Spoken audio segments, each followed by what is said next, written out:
wa na'udzu billahi min syururi anfusina wa sayyiati a'malina may yahdihillahu fala mudhillalah wa may yudlil fala hadiyalah. Asyhadu an la ilaha illallah wahdahu la syarikalah wa asyhadu anna Muhammadan abduhu wa rasuluh alladzi la nabiyya wa la rasula ba'dah. Allahumma salli wa sallim wa barik ala Muhammad wa ala alihi wa sahbihi wa mawalah. Rabbi shrah li sadri wa yassir li amri wahlul 'uqdatam min lisani yafqahu qawli.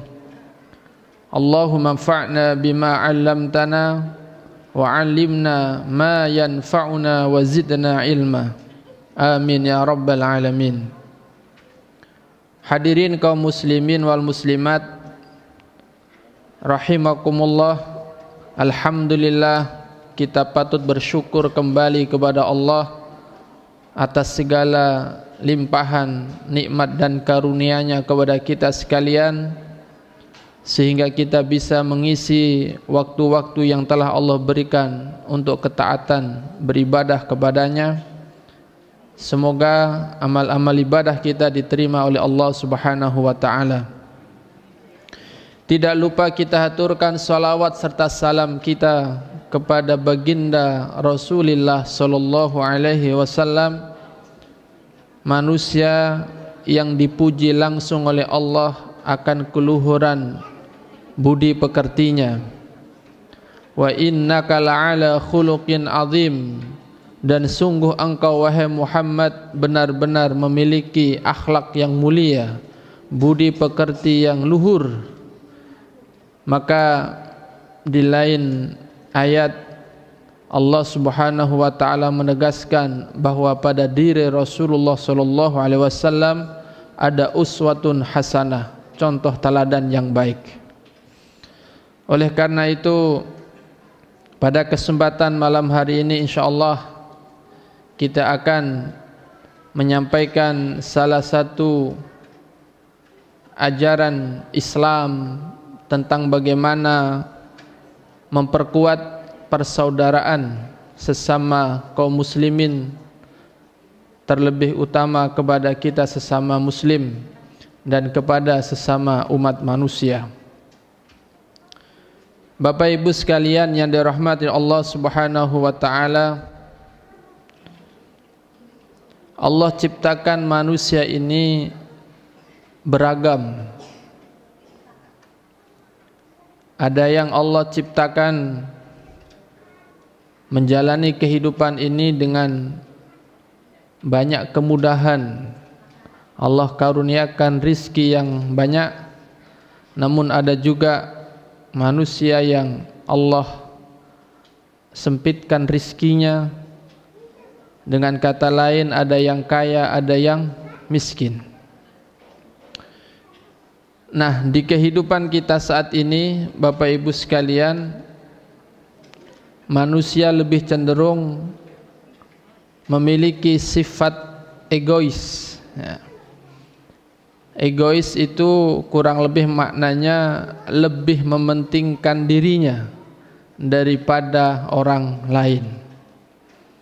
Padahal dalam konsep Islam kita ada satu ajaran yang sangat mulia, yaitu itsar. Itsar ini bisa kita artikan sebagai sebuah sikap akhlak di mana dia lebih mementingkan saudaranya dibandingkan dirinya sendiri. Meskipun dirinya pun perlu, tetapi karena akhlak yang mulia tadi, dia lebih mementingkan saudaranya dibandingkan dirinya. Nah, untuk kita mengkaji tentang itsar ini, ada beberapa hadis yang menjelaskan tentang contoh perilaku itsar.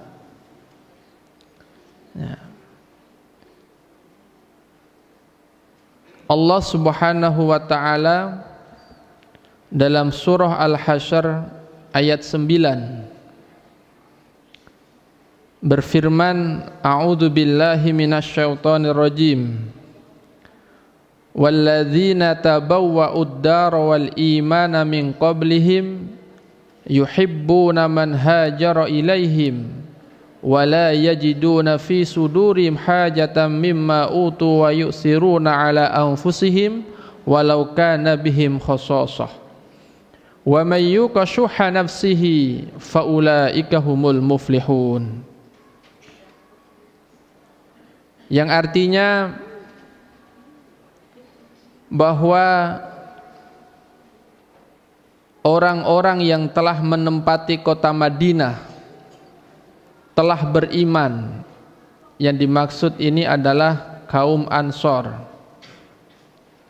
di mana kaum Ansor ini sebelum kedatangan saudaranya Muslim dari Mekah yang disebut dengan kaum Muhajirin, mereka ini sudah beriman terlebih dahulu. Di sini Allah menyebutkan beberapa sifat utama kaum Ansor. Di antaranya Allah sebutkan yuhibbuna man hajara ilaihim, mereka sangat mencintai saudaranya kaum Muhajirin. Wala yajiduna fi sudurim hajatan mimma utu, dan mereka kaum Ansor ini tidak memiliki rasa di dalam hatinya iri terhadap apa yang diberikan kepada kaum Muhajirin. Wa yusiruna ala anfusihim walau kana bihim khasasah, dan mereka kaum Ansor ini memiliki sifat ithar, di mana isar tadi sudah kita uraikan, mementingkan saudaranya dibandingkan dirinya sendiri.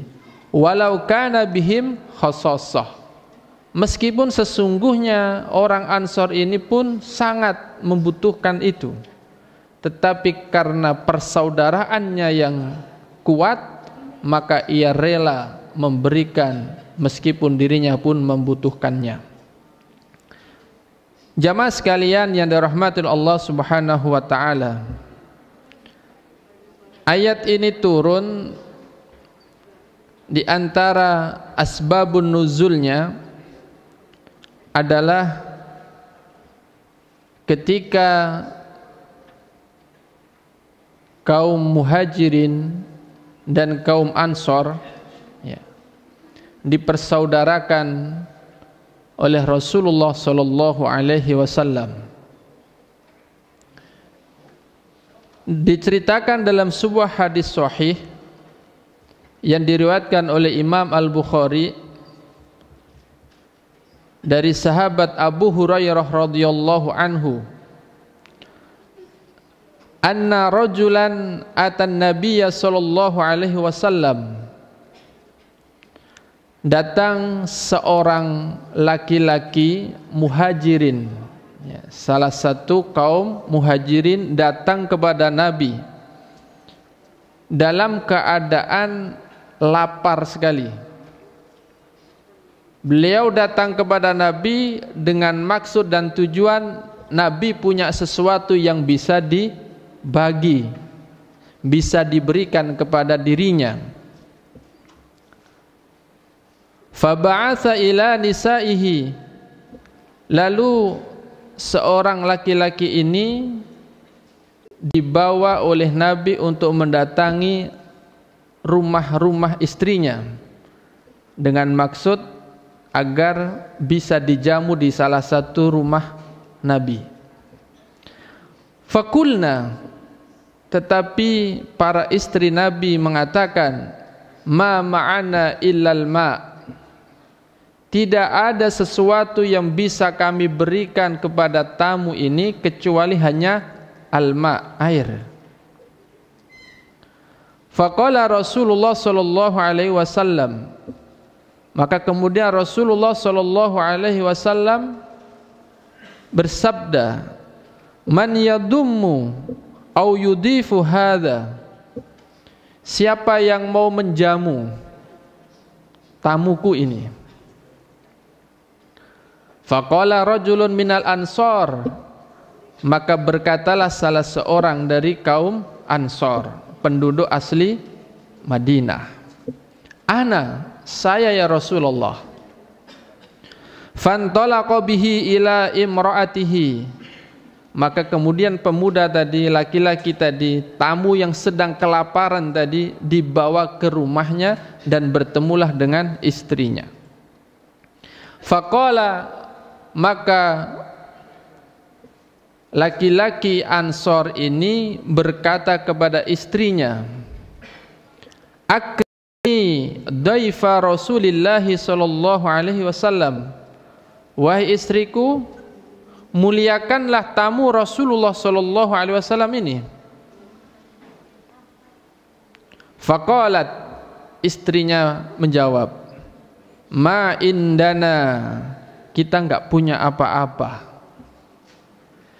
illa qutu sibyani, kecuali sepotong roti yang ini adalah jatah makan malam anak kita. Faqala, kemudian suami ini berkata kepada istrinya, hayyi'i ta'amaki, berikan saja makanan ini kepada tamu kita ini.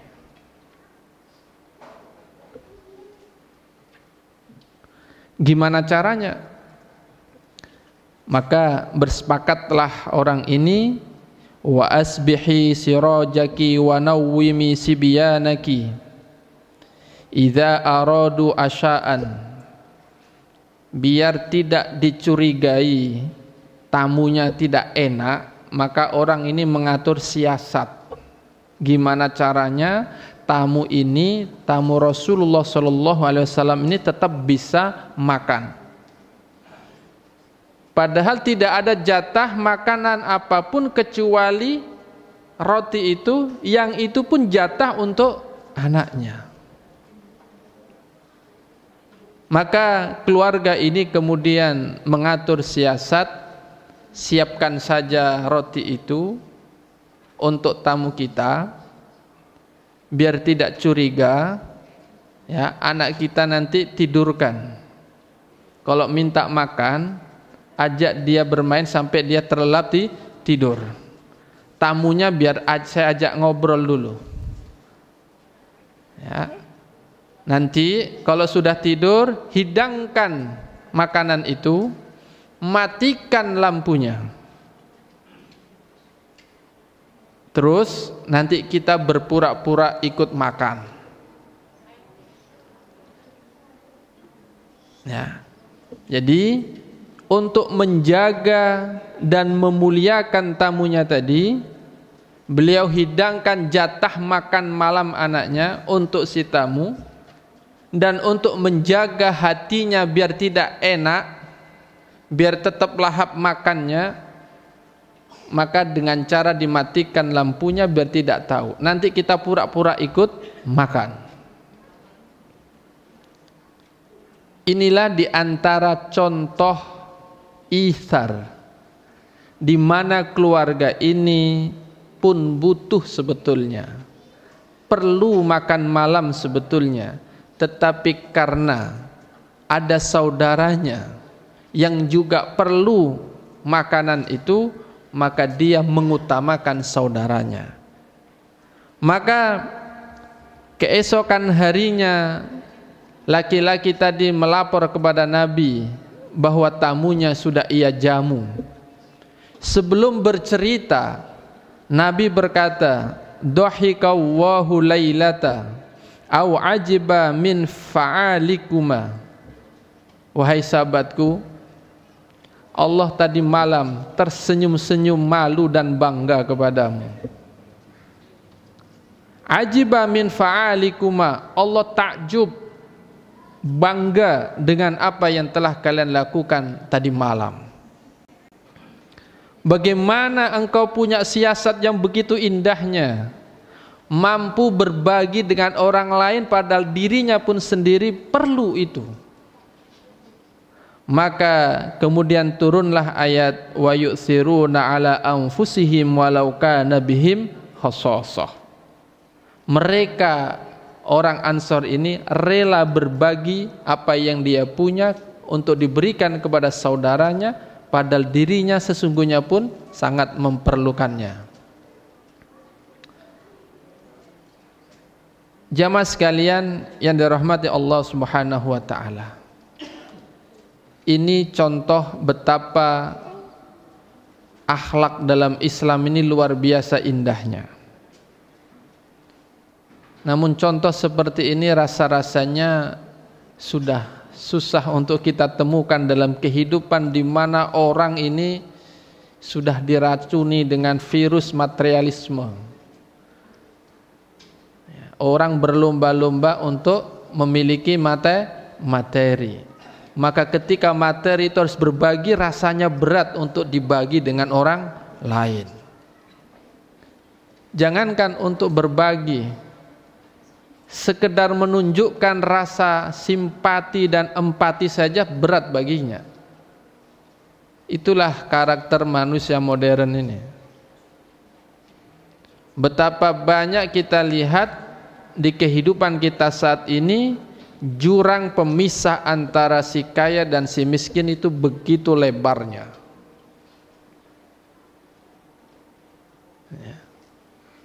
Bahkan tidak tahu di tetangganya tidur dengan kelaparan, yang sebelahnya tidur dengan perut kekenyangan. Maka Rasul sallallahu alaihi wasallam tidak pantas disebut orang mukmin jika dia bisa tidur dengan perut kenyang sedangkan tetangganya tidur dengan kelaparan.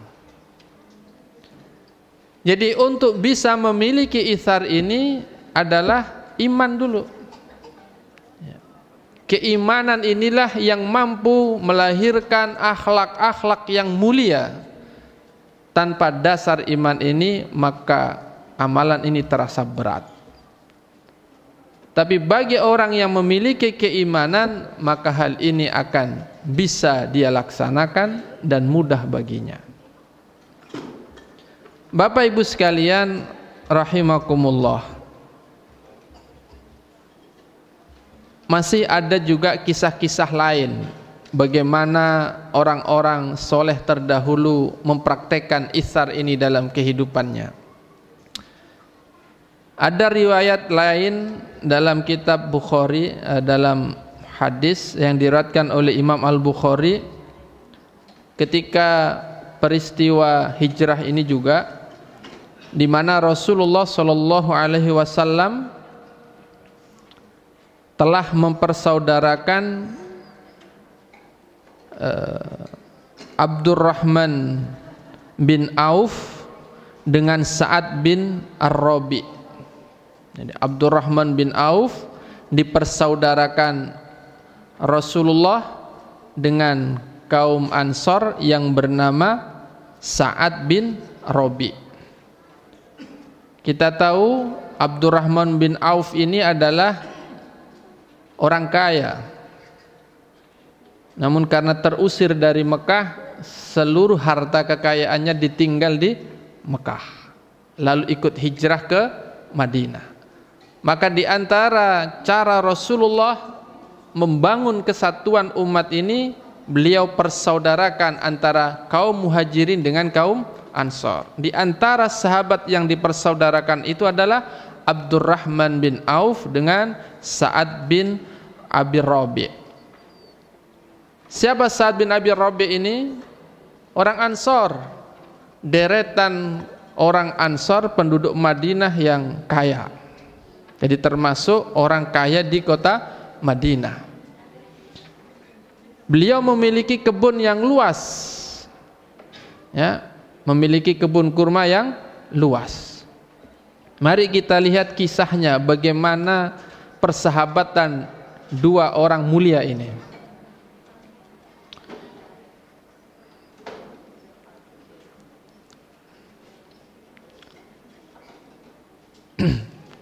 Lamma qudimul Madinah, ketika kaum Muhajirin sampai di kota Madinah, akha Rasulullah sallallahu alaihi wasallam, Rasulullah mempersaudarakan baina Abdurrahman bin Auf wa Sa'd bin Rabi. Rasul mempersaudarakan Abdurrahman bin Auf dan Sa'ad bin Rabi. Qala li Abdurrahman, berkatalah Sa'ad bin Rabi kepada saudaranya ini yang bernama Abdurrahman, inni aktsarul ansori malan, aku termasuk orang yang paling banyak harta di Madinah ini.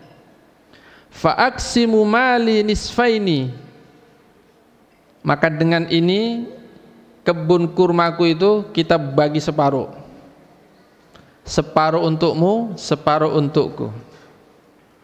Wali imro'atani, dan aku juga punya 2 istri. Fangzur a'jabahuma ilaika, lihatlah, pilih mana yang paling Anda suka. Keren kan? Ya. Ini isar. Kalau kita mungkin ambil yang tua, yang muda untuk saya. Itu bukan isar, itu egois. Tapi lihat ini, saya punya kebun luas, kebun kurma, kita bagi separuh, separuh untukmu, separuh untukku. Dan ada satu lagi, saya punya 2 istri. Lihat, pilih mana yang Anda suka, nanti ku ceraikan, setelah habis masa iddahnya nikahi dia. Inilah contoh isar. Faqala, apa jawaban Abdurrahman bin Auf? Diterima atau ditolak? Kalau kita diterima ya. Tapi bagaimana dengan Abdurrahman bin Auf? Luar biasa jawabannya. Barakallahu laka fi ahlika wa malika. Beliau menolak dan mendoakan kepada saudaranya, barakallahu laka fi ahlika wa malika. Aku doakan semoga engkau memperoleh keberkahan di keluargamu dan juga hartamu. Beliau tidak terima. Dia menolaknya dan mendoakan saudaranya ini agar hidupnya diberkahi, keluarganya berkah, hartanya pun berkah. Lalu apa yang dia minta? Yang beliau minta agar ditunjukkan di mana pasar. Beliau berkata, aina suqikum, mana pasar kalian? Fadalluhu ala suqi Bani Qainuqa.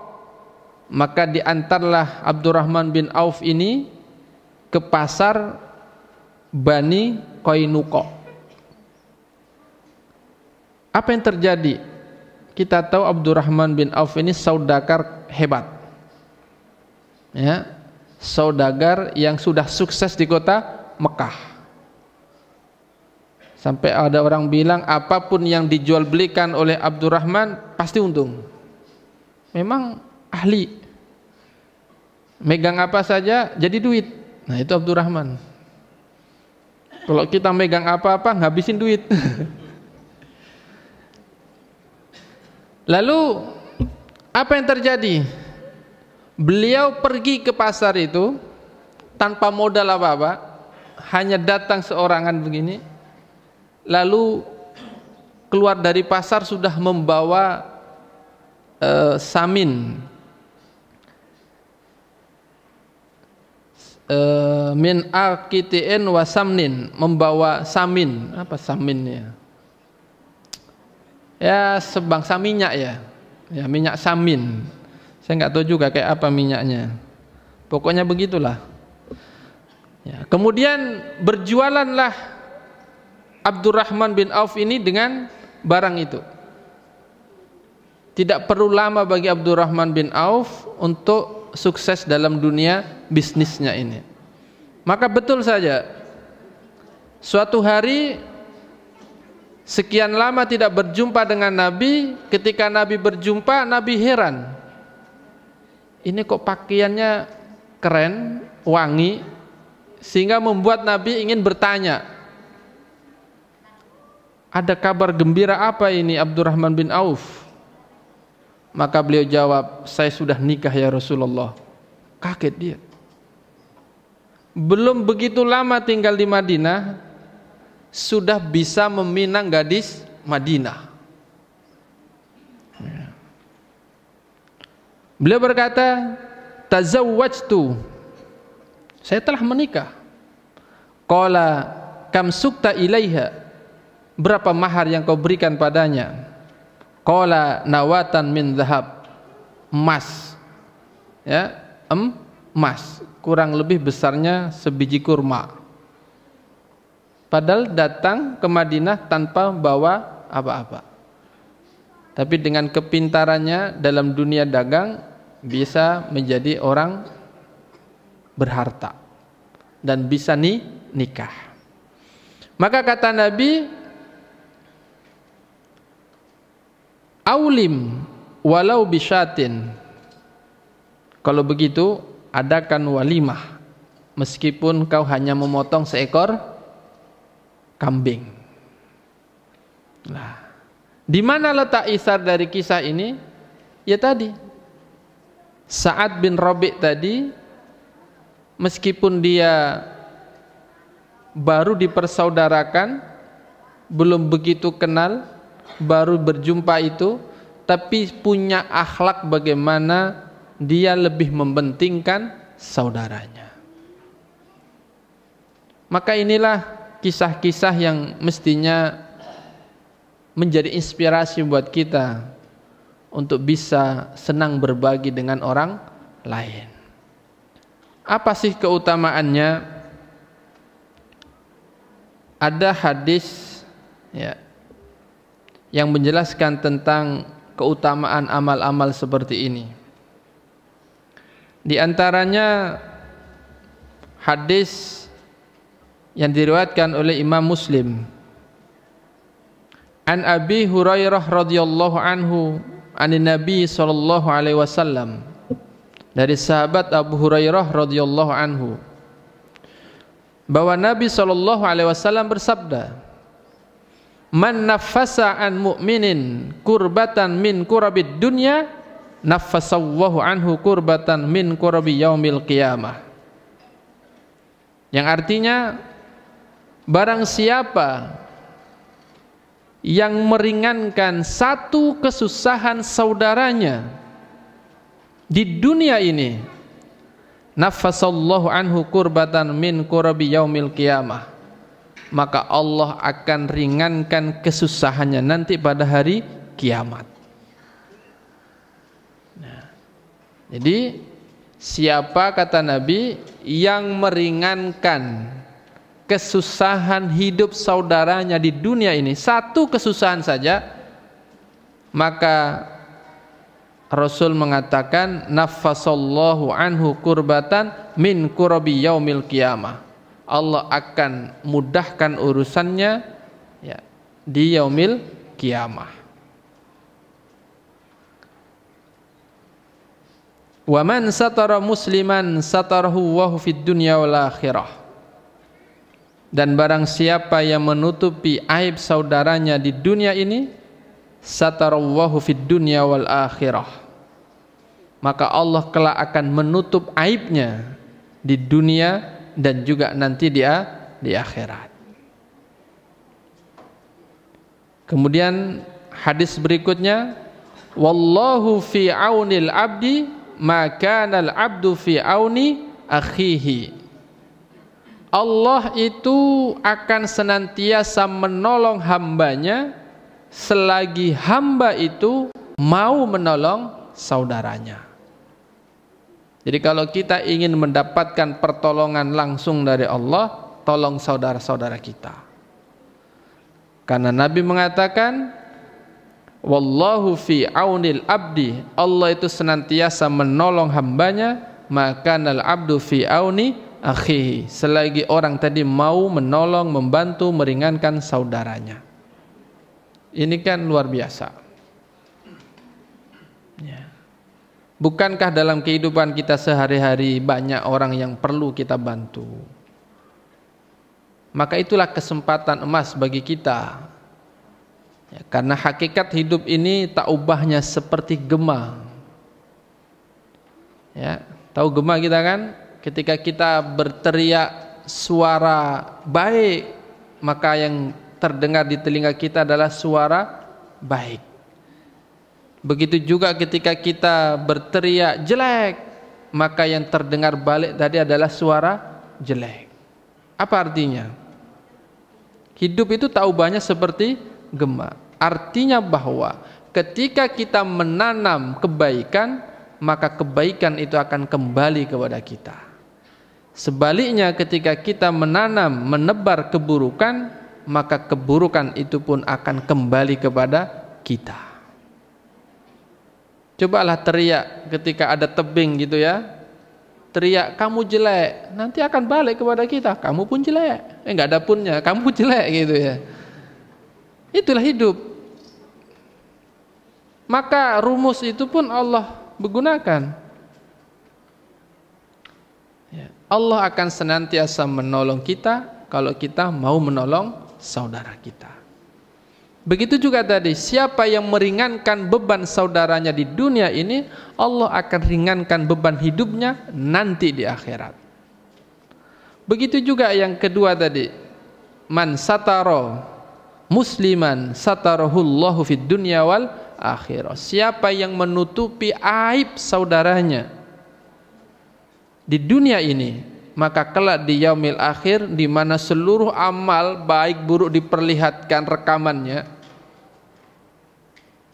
malu nanti kita itu dilihatkan semua, pernah ini pernah itu dilihatkan semua. Kalau sekarang kan ditutup-tutupi, orang lain masih segan hormat dengan kita karena tertutup aib kita. Kalau terlihat, ya, menjauhlah ia dari kita. Nah, nanti di yaumil akhir ditampakkan semua itu, baik yang baik ataupun yang buruk. Maka orang yang dahulu di dunia ini suka menutupi aib saudaranya, maka di yaumil akhir akan disensor yang jelek-jelek itu. Ya, disensor, diedit, potong, buang. Terlihat yang baik-baik saja. Nah, ini makna hadis tuh. Tapi orang yang suka menyebarluaskan aib saudaranya, berarti kelak pun akan diekspos oleh Allah seluruh aibnya, tanpa satu pun yang tertutupi. Jamaah sekalian yang dirahmati Allah Subhanahu wa taala. Jadi dengan ithar tadi, insyaallah apa